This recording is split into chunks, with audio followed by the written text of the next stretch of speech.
energy wasn't here, so they'll be coming. Anyways, I'm super excited about this. I've known about this book for a while. I've seen Brianna go through the growth, anybody that's written a book knows that it literally is like giving birth to a baby. It's bringing in your soul, your knowledge, you're sharing it with the world. It's like so vulnerable. So like, here, do you like my baby too? Right? I hope you'll like my baby too. So I'm so excited. On 8/8, this book is birthed, which of course we know is Lionsgate. One of the best days to manifest and create, and here we are bringing this beautiful creation into form. And so thankful, and I'm sure Brianna will say her things when she comes up here, that you all are here to celebrate it, because it really is a monumental feat to create a book, have the courage to put it into a format that the world is going to see, and that's what is happening tonight. So, with no further ado, I want to be inviting Brianna here in just a second, but I'm going to give us a few different instructions. Brianna loves dancing more than anybody I know. And so I'm going to invite y'all, rather, while you're cheering her, while you're greeting her up on the stage, can you all stand up? And those of you that are brave, dance a little while she comes to the stage.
Out of breath? We're just getting started. Let me grab my book, I apologize. Okay, so for those that are on Zoom, welcome. I'm Brianna, and I wrote a book called The Book of Epiphanies. It's here in physical form. Okay, so I want to tell you why. No, I don't want to explain why. I want to tell you the full title. Book of Epiphanies.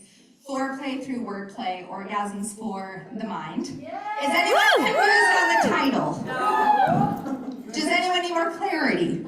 No. Okay. So, there's a couple of different words that I have on the screen. But before we get into this, I actually want to do things backwards because I like unconventional. Can you tell?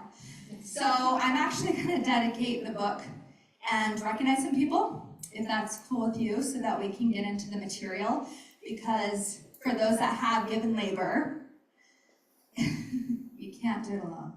And that's what I realized. That's probably the biggest lesson this has taught me, is that I couldn't do it alone. These words came through me, but I had a tribe behind me. So, if you're watching on Zoom, thank you. And if you're in this room, you have had a huge part in my growth, even if I haven't vocalized it. So thank you, thank you, thank you. Okay, so I'm gonna start with the classic. Okay. So in the acknowledgements, I want to acknowledge everyone in this crowd, everyone on Zoom, and everyone who is going to have a part in reading this someday. So the acknowledgements. A sacred thank you to the ones who witnessed me when my voice was just a whisper. To the friends, mentors, and guides who expanded every previous conception I held of myself. I trust you know exactly who you are, for the heart you will always, I trust you know who you are, for my heart will always bow in gratitude for both your existence and your example. Thank you. To my family, the ones who have tasted the medicine of my wild laughter and have seen the full spectrum of who I am, everything I do is driven by you and for you, because I know with every cell in my being that it only gets better from here. To my clients, you're probably hanging out somewhere. To my clients, you sacred giants, I will always see the magnitude of who you really are, never the grasshopper in the field. I will never stop believing in you. I will never yield. Our greatest victory is the decision to take the risk on our own creative ideas. May I remind you that those ideas are worthy of pursuit. To my love, who's hiding in the back. To my love, I have never felt more seen and witnessed. Thank you for encouraging my every step forward. Thank you for being the greatest living endorsement of my vision to inspire humanity. Thank you for breathing belief into me before I ever chose to fly.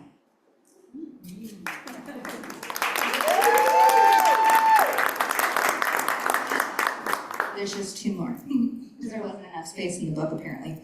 So, to my baby, thank you for inspiring me to fully live after our near-death experience. This book is intentionally being published around what would have been your due date. To this date, you have made me great. You are the reminder that love, real love, is never late, and being your mother was my greatest fate. And to my past, thank you for showing me just how good life gets to get, or how good life gets to get when I choose to forgive and love anyways. With contagious love, Brianna.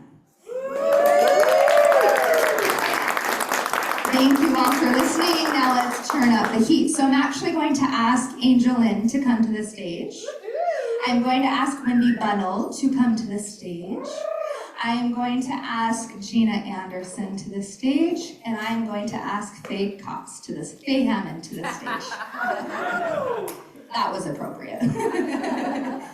Come, darling.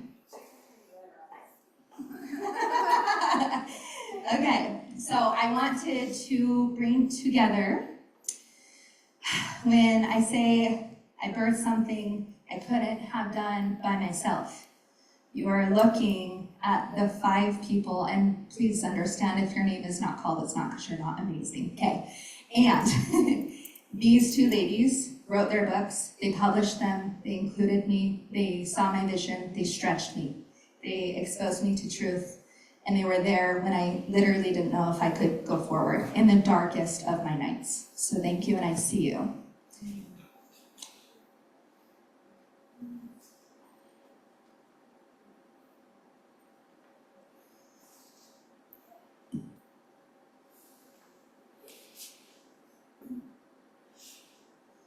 And I have not finished names, Justin Dockstader and Laurel Houston. You 2, if you can come to the stage, please do. And if you are doing tech, I love you so much. Okay, this is my tribe. This is my tribe. These are the people, when I don't know where to go, I go to them first, after I've asked my soul questions, because these people see me beyond my stories. I have a mom who says, get over your shit, let's go.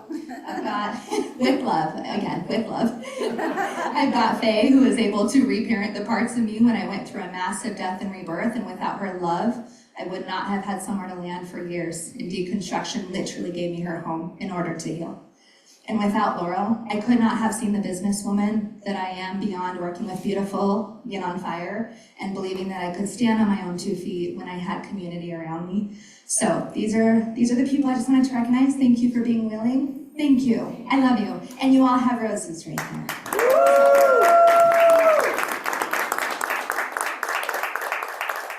And I'm going to ask Kyle to the stage if he's willing.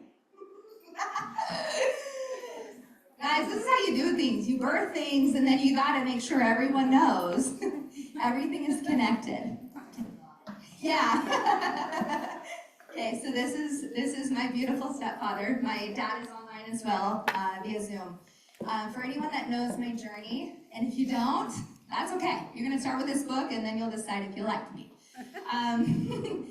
He was there when I couldn't pay my bills, guys. And I share that openly because I think when we're in creation process, we think that it needs to look perfect and it needs to look curated. I literally can't tell you how many times I got stretchy and I said, I can't pay things. And I had 2 men that were in my corner who held masculine space so that I could keep creating. So thank you for letting me keep creating when I couldn't really do it financially.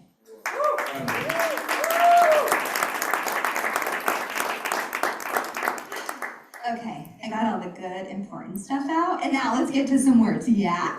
Okay, so you see that right there? Gentle and genital. I know that sounds crazy, but the I is what makes it private. Same word, pay attention to the screen. Gentle and genital, they're the same words, and the I makes it private. So there's gonna be a lot of books in here, a lot of things in this book. Some is poetry, and it rhymes, and then it switches, and it goes into, well, let's look at this word differently. So there are no rules in this book. So you will be turned off by this book if you're looking for a manual that says step 1, step 2, and this is the finished project. This has no regulations to this book, meaning a thought would come in, I would write it down. A thought would come in, and I would write it down, and then somehow I figured out how to make there be flow, okay? That's how I create. So I'm actually trying to inspire you to create your way as well. So this was probably the most important one I think I'm gonna start with. When I went through a massive death and rebirth, I went across the world to Bali. I had to do that because too many of the things around me were telling me who I was in a very difficult time through a divorce. More like an identity crisis, let's be honest. It was every single belief in me that was being uprooted. So I heard once, you're not broken, you've just had moments where the light broke in. And I thought, shit, so let it just keep breaking if light is the purpose. So for anyone who feels like they're broken, you're not. Come to find out, you just have a lot of light that just wants to come through. You guys feel that? Okay. So some of you guys have read my pre-book. Will you raise your hand? Raise your hand. Okay, there's a couple of you. So I'm gonna hand you the mic. I'm gonna test that I'm gonna trust you'll say the good things only. But I'm gonna ask you to share something in just a moment. So for anyone that's in the crowd, is there a word that stuck out to you? You what? I said I don't remember things past about 30 minutes. Okay, so abandonment, that's a great place to start. So in abandonment, how many of you guys have felt abandoned before? Will you raise your hand? Like you actually felt left? What does abandonment mean to you? What does that mean? Because I can tell you the cool reframe, but like it's not as cool if you don't know, or shattering, right? Okay, so abandonment in my terminology is like someone left me. He left me and he shouldn't have left me. That's the most simple version of my definition. So abandonment, if you look at the word, what does it spell? Band on me. So I tell people if that band broke, that's great. That's what set you free. So abandonment means the relationship was never meant to be. So that is a new reframe or a way of looking at the word abandonment so that you don't feel like it happened to you. Everything in this book was intended to get you to think about words for yourself. Is that cool? Does anyone else have a word? Because I'll just read to you. I mean, we can just do that, but I don't want to put you to sleep. Healthy. What's that? Mine was healthy. Heal thyself. Oh, yes. Okay, so Laurel said healthy. So healthy by definition is what? We all want to be more healthy. Okay, well, what the hell does that mean? Is it vitality? Is it like I want to lose weight or I need to look real ripped? So if you just separate it, actually it's heal thyself. But I added the self, of course. So inside of this book, what I do is I take 2 words and then I dissect them. And then I explain it through a unique lens that is not necessarily meant to be understood, but to be felt, okay? So I'm going to read just a few words if that's okay. Okay, so this one is interesting. Has anyone felt depression before? Depression? Yeah, okay. So I think the bigger issue might be oppression because we choke our expression. And when we choke our expression, we get depression. So the root problem might not be depression, it might be oppression. So then, because I'm funny, it's about the O, not the D. Pun intended.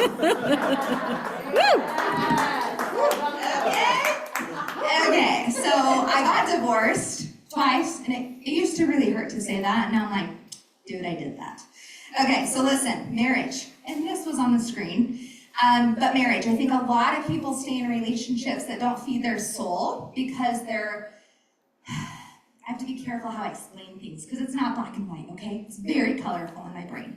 But marriage isn't just about a contract. What if marriage is about mirrorage, and you choose to stay with that person because of what they mirror as you age? Maybe? Do you like what you see in the mirror? I don't know. But marriage is not a contract as much as it's about what you like when you see in the mirror. And as you age, who do you choose while you do that? Okay. I go deep. Thanks for mom. Thank you for telling them that. The Book of Epiphanies, Foreplay through Wordplay, Orgasms for the Mind. We go deep. Thank you, Mom. Practice that. Okay. So some of these chapters are really amazing because I also start with, I like to rhyme. Like if it rhymes, it's even more beautiful. So in this chapter, I put, caress your mind the way that your body loves the touch of a feather. Be tender with your thoughts, and you will see that they are interstellar. And then it goes into 23 words. So every chapter has a conjunction of words, but only after I explain how you can have your own epiphanies. So this is not the book of just Brianna's brain, okay? This is how you get to strike your own epiphanies, because at the end of the day, this book was intended for you to decide what the meaning assigned to sound is, okay? So I actually have a beautiful QR code. You guys get to purchase it first. So pull out your phones. This book is right there on the QR codes, or on the QR up there. And then I'm going to give you a minute to do that before I read this next poem, because I thought, what word could the audience bond on? You know what word I chose? Politics. I was like, yeah, we're going to go into that word, okay? But don't worry, I'm not going to define it my way. I just wrote a poem about it. Okay, so if you guys want to go and click that QR code. Am I in the way of it? You're good right there. Okay. Yep.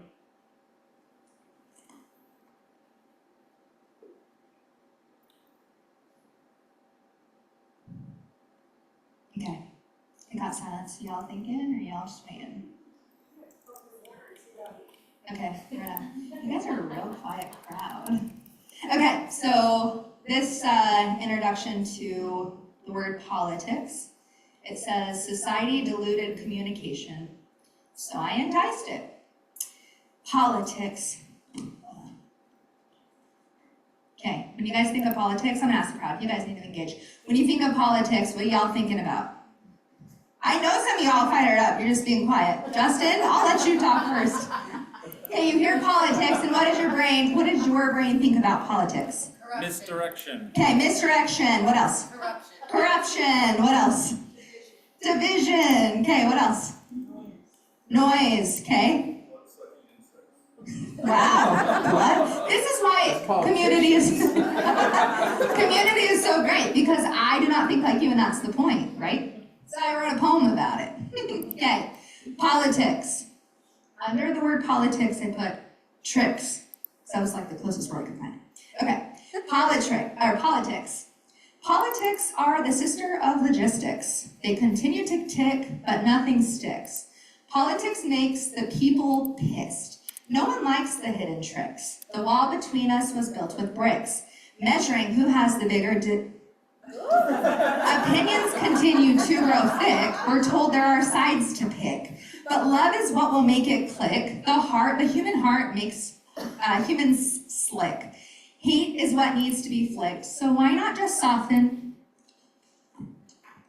kiss and lick. You don't have to choose sides and you don't have to pick. So when you think politics, choose love. That's what sticks. Okay, so you get the point. There are some really cool poems, there's some really cool words, there's like all kinds of ways to help your brain start to think about new things. Cool? Okay, so with someone in the crowd who's read the let's call it the pre-book, or who even has a question, I want to open it up to you just a tiny bit. Does anyone have a question, or does anyone have an engagement they want to be a part of? No? Kaylee, let's go. What was the absolute most fun thing for you writing this book? How weird this book is. Repeat the Because, question. and I'll give you an example so I can answer. My mom says, what if they don't understand you? And I'm like, that's the point. Because think about it. Like, everyone understands this pool of language, and this pool of language is the same pool of people struggling. But over here, let's say over here's the weirdos. The weirdos are saying, okay, I understand that sound and meaning equal language. Like, that's my definition. Sound plus language or meaning equals language.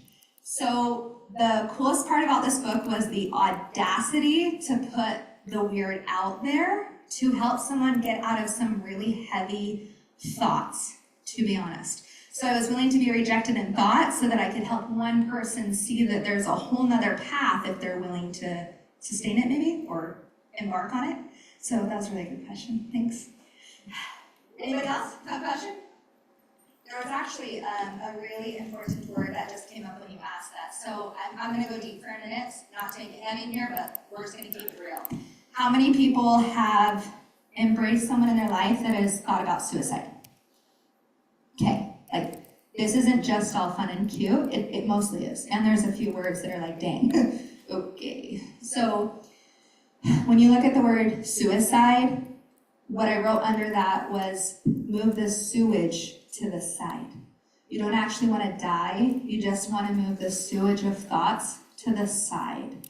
And when you don't know how to regulate those thoughts, it becomes sewage because it's thoughts that don't actually belong, and so it's not you that wants to die, it's the thoughts and behaviors and patterns that quite literally do not belong in your brain. And so suicide, it's important, it needs to be addressed, and if you can help someone understand that they're beyond their thinking, then they'll start to come from the observer space. So again, there's even a word in here, personal development. And I'm like, guess what? It's not personal development if you left the damn person out of it. That's why I teach human design right there. Because if you're not involved with the actual development, who's being developed? Just think about that. Without the person, I tell clients, success without self is still poverty. So how many of you want to hit success? And you're like, I'm running. And then you're like, shit, where's myself? She's back there, because you left her back there while you was hitting that goal, and you're going to be impoverished when you hit it because you're not aligned with what your truth is. So this book is designed to help your mind go, but beyond that, like, come back to what is true for you. Cool? Okay, so we're going to go to the next slide, if that's okay. So I wanted to bring up Bali in this whole process because you see a very curated, polished version. What you don't know is that without going literally across the world and going to Bali, I couldn't have had another paradigm shift until I understood there was other cultures that live completely different than we do. Has anyone been like far away in travel? Does your mind tend to think differently than how like maybe Western world does some things? And then you like want to really go travel again, but it's not always about the travel, it's just the environment that you're in. Have you noticed that? I'm just curious. Yes? Okay. So I want you guys to be able to travel, like, yes, this is happening. There's a Bali retreat that I'm putting on. And more than that, I wanted to give this book the ability to help someone travel. My good friend Faye taught me that travel isn't when you just take your physical body in an airplane and then you take off. And I'm like, well, what the hell do you mean? That's what travel is. Like, that's exactly what I mean. You know, you can travel in consciousness. You can travel in your mind. You can travel into belief systems and paradigms and things like that. So I'm going to invite you guys. This is a pure invitation only if you guys want to come to Bali with me. It's happening this year. And I plan to expose people to their truth, to their human design, to their unique way of being. Of course, we'll have tons of epiphanies and extract those out of you. But you are all invited. So if you're on Zoom and you're like, do I want to go? Yes, you do. I'll answer for you. But one more thing before I close this out. On the back of this book, I just wanted to say this one last part. So when you read things and you see that your mind is a lever, you start to seduce different ideas. You start to come home to philosophy with rhythm. You start to see that clarity can come with comedy. You start to see that the climax you're actually wanting is in consciousness. And by the way, hey, you can have both. But this book is to help you think differently, to help you see differently. I had a whole bunch of markings here, but we're not going to do that. Instead, I just want to open it up to you guys if there's any other questions that the crowd have. I'm going to keep it potent tonight so y'all don't feel like you're in church, because half of you are like, and look, I get it. It's been a day, and here we are. We're here to play. Okay, so these are the two things I'm offering. I would really appreciate you guys helping me get this baby book into the world. It's not a baby, but fly it out to the world. Take this link, share it with your friends if you're willing to. I contemplated whether or not I would share this other one because this poem is very short and it's very inappropriate. But I'm going to read it, if that's okay. I'm not asking. Okay, so who in here feels like they need more direction in their life? Okay, one of us for real, guys, like no one's looking for direction. You're all lying. You're gonna leave here and be like, GPS, where's my home? You're all full of it. Okay, nice one. Okay, so you think you're looking for direction. The word under it is erection. I'm gonna tie them together, okay? So it says direction. So next time you think of direction is like having an erection. I wouldn't know, because there is connection. So connection to our divine direction causes exciting reflection. So both direction and erection ask life for more affection. Just assume you'll always be getting what you're expecting. Instead of asking for directions, let's look for more connections. All right, okay, thank you guys so much for letting me share some of my very interesting epiphanies, and there are so many words in here. I'm gonna let you purchase the book to get them all.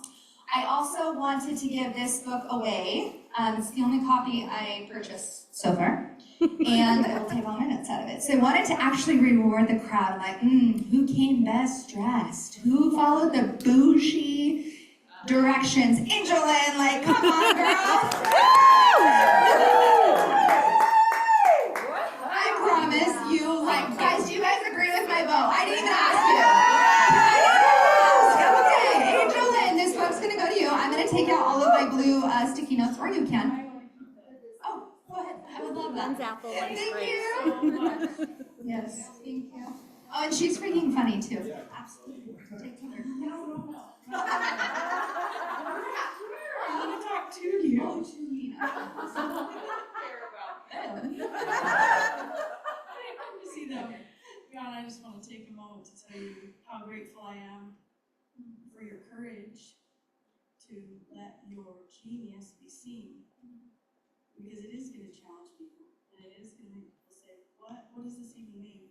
But having been in your life and been in your presence, I want you to know that your clever and creative way of being is an absolute inspiration that ignites other people's gifts. When I have been in your presence just having a conversation, and all of a sudden you halt the conversation, you're like, wait a minute, what was just said? And she would break things down. Naturally, yeah. And then she would do something like this, like it just came out of her, and everyone in the room shifts gears. We're like, okay, we're doing it differently. Like, I've been able to witness, like popcorn, ideas come to her mind. And to have it in a book that other people now get to play with, I hope that it helps to bring people to that pause that you intended and have them really rethink their thoughts and connect with the divine. But I have never been so excited for a book, and this is the best title I have ever heard of in my whole life. Right? And I was sitting down there when she said, this is the only book I have. I was like, I want it. So thank you so much. Thanks for your wigs, as you won. You went full out. Okay, so about the title, so the Bali retreat, that's why I brought that up. I couldn't remember why, squirrel, and we are wrapping up, so hang in there soon, literally. Okay, so when I was on the Bali flight, I was looking out the window, and boredom is like our best friend, guys, like for real. When you're bored, you just think of shit. So I literally didn't want to think of how to solve my life because I just got back from Bali's. Like, I'm not trying to solve anything. So anyways, it just came. It was like the Book of Epiphanies. Okay, cool. And then the Book of Epiphanies, Foreplay through Wordplay, came in. And then it wasn't until 2 weeks later, I was like, well, who gives a crap about the foreplay if you ain't having the orgasm? And it was like, oh, for your mind. And then mine actually exploded before I created it for you. So you're welcome. It came to me first. That's how it should be done. Okay, so we're going to have a beautiful toast. If you guys have a glass. Everybody has one. Hello. Guys, this is my super hot partner, Justin Dockstader. He really does not like the public, so we're both stretching. Okay, I'm gonna ask you guys to raise your glass. And before we toast, you ain't toasting to me. You're toasting to your own brilliance, your own epiphanies, your own creativity, your own way of defining language. Cheers. And it's not alcohol, in case you're all wondering. It's not. Some of you are like, I'm out. Okay, I think that's what I have for you guys so far. And if you guys want to socialize, thank you for being online. Thank you, Dad. I see you. Thank you for everyone else online. I love you. Have a good night, guys. Thanks. Oh, and we have a cake. What good was that talking to you and not giving you some nourishment? In the back, there is some cake, so go grab some. You're welcome.